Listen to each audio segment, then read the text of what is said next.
people, welcome to Bree Talks Books. I'm Bree, and you already know, I'm here to talk about books, so let's go.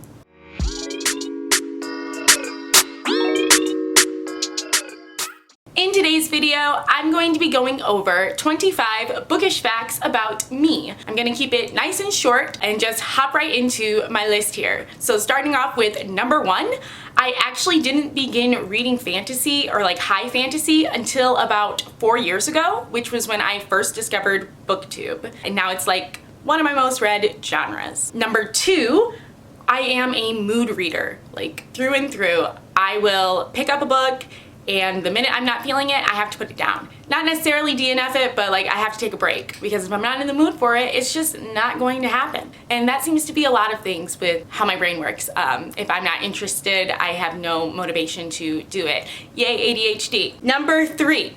My dream job would be to read for a living. Yeah, I would just want to read. By that, I mean any books that I wanted, when I felt like I wanted to read. But then I would get paid for reading. Like that just sounds like probably unrealistic, but also like really dope. But I digress. Number 4, if I venture outside of the house for like too long, I usually start to feel like a little bit anxious and kind of regret that I'm not at home reading. I guess I'm just that much of a book nerd. Number 5, I was fired from my first job for reading. I feel like this is kind of unique. Back in high school, I briefly spent the summer working at an ice cream shop. I had finished doing all of the dishes and there were no customers anywhere in sight, so I had began reading my book in the back room, and apparently that was unacceptable. So that was that. Kind of funny now, looking back. Number 6, in college, I would sometimes, don't tell anybody, skip class to read books. Don't do that. Unless the notes are all available online, in which case, I mean, you do what is best for you. Number 7, the book that completely destroyed me and made me have like an emotional breakdown for the first time ever while reading was Looking for Alaska by John Green. Read that back in high school. Number 8, I always judge books by their covers. I won't like just buy a book because of the cover, but I'm not gonna be interested unless the cover looks good. If it's an ugly cover, I'm way less likely to even try and figure out if I want to read it. Sorry, not sorry. Number 9, this one probably sounds really nerdy, but I love like the process of reading.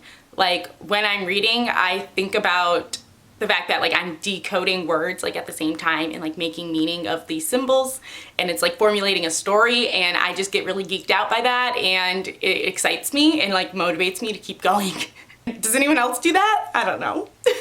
Number 10, this one also might come as a surprise, but I did not enjoy reading growing up. Most of my childhood, even though I read that whole time, I didn't like it. I thought I was really bad at it, so I wasn't interested. Then I got super into reading in college. Which leads me right into number 11, which is I became an avid reader in college. I started loving to read in college and haven't stopped since. It's been like a decade now and still going strong. That was also when I started slowly accumulating books, and well, this is what we have now. So this is my life now. Number 12, also might be surprising. I rarely reread books. I think it's because I take like my time when I'm reading books, especially when I really enjoy them. The more I'm enjoying a book, the slower I read it for some reason. I think I just don't want to miss anything, so I'm reading very meticulously. But because of that, I don't usually need to reread books like before going into the next series. But then also, there's just so many books out there that I want to read that it's hard for me to like justify rereading a book. But I'm trying to get better at this. I don't know. Number 13, I hate spoilers.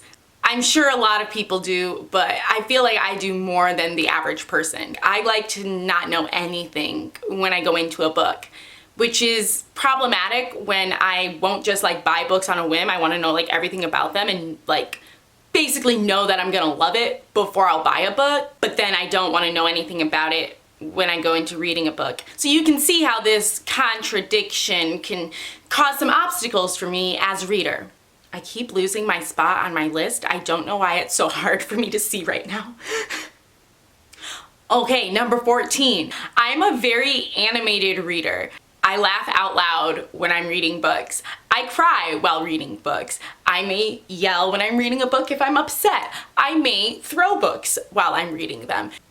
I try not to do that one though, because like I don't want to damage my books, because I am like kind of picky with how my books are, but also like trying to not be so picky. So like working on that.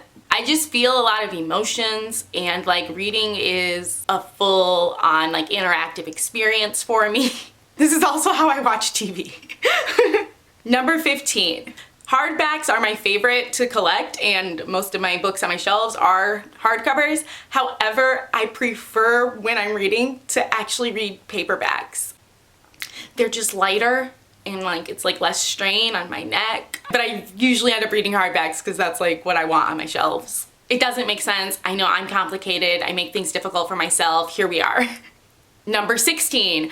I have no problems with having the same book in multiple formats. So like I own physical copies of books and the same book in like audiobook format. And it's not necessarily because I like read along with the audio. No, I just like having both as an option. Number 17, I buy books, or I should more so say accumulate books, because I'm gifted a lot of books. I receive more books, or I receive books at a faster rate than I can read them. I don't know why I'm like this. Number 18, I organize my bookshelves by genre and then like by aesthetic. So I kind of like clump similar colors together, similar authors, similar like sizes, just however it's gonna work best. I don't like to split up my series, which is why I don't do like rainbow shelves. Even though I move my books around a lot, that's kind of the general like flow. And like one of my bookcases is like all fantasy and the other is like everything else. So yeah. Number 19, I will procrastinate like sometimes for years reading the last book in a series because like I'm not ready for it to be over. There are a number of them on my shelves right now that are the last book in the series that I still need to complete. So yeah, working on that. It's just so hard because I feel like I know the characters so well and I'm not ready to let go. And yeah, so I avoid it. Number 20, I have no clue how many books I have on my TBR or to be read. As in, I don't know how many of these books I still have to read and which ones are just kind of chilling and probably need to be unhauled. Yeah, it's because I'm a little scared to know that number. In the past, I've tried to do like TBR shelves and things, but it just kind of made me like really anxious and put me into like a reading slump because I was putting too much pressure on myself to read. So yeah, now I just don't have any idea, and the books that I need to read versus the books I've already read are kind of like intermixed amongst one another. Number 21, I have to remove the dust jacket when I read hardbacks. I just don't like it. I get really distracted and I like fidget with the paper and I'll like mess it up. So it's just easier to like remove it and read the book and then put it back on when I'm done, when it goes back on my shelf. I'm also notorious for losing the dust jacket in that process, but working on that. Number 22, I am terrible about remembering characters' names. Like even if I'm actively like reading that book, I will know everything about that character. I can describe what they look like. I will have a perfect picture of them in my head. I can tell you several things about them, but I won't remember their name.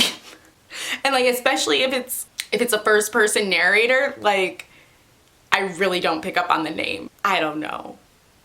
They're saying I, and I don't know who that is. Number 23, I rarely watch any book to movie adaptations. A lot of times it'll be because like I want to read the novel first, but then I'll read it and then never go back and watch the movie.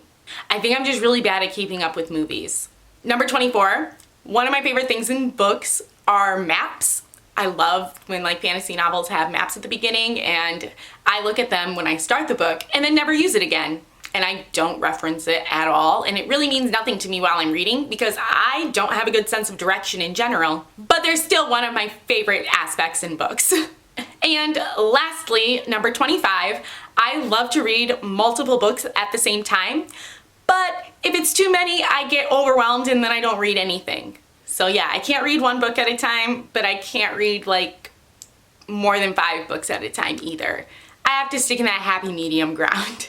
And there we have it. Those are 25 bookish facts about me. Hopefully those were entertaining. I don't know. Let me know if you can relate to any of them down below in the comments, or if you have your own kind of bookish facts. In my case, I feel like mine were kind of quirky, a lot of contradictions, which fits like my personality, I guess. Thank you for watching. Like, comment, and subscribe if you want to. Let me know down below what your thoughts are, and I will see you in the next one. Bye!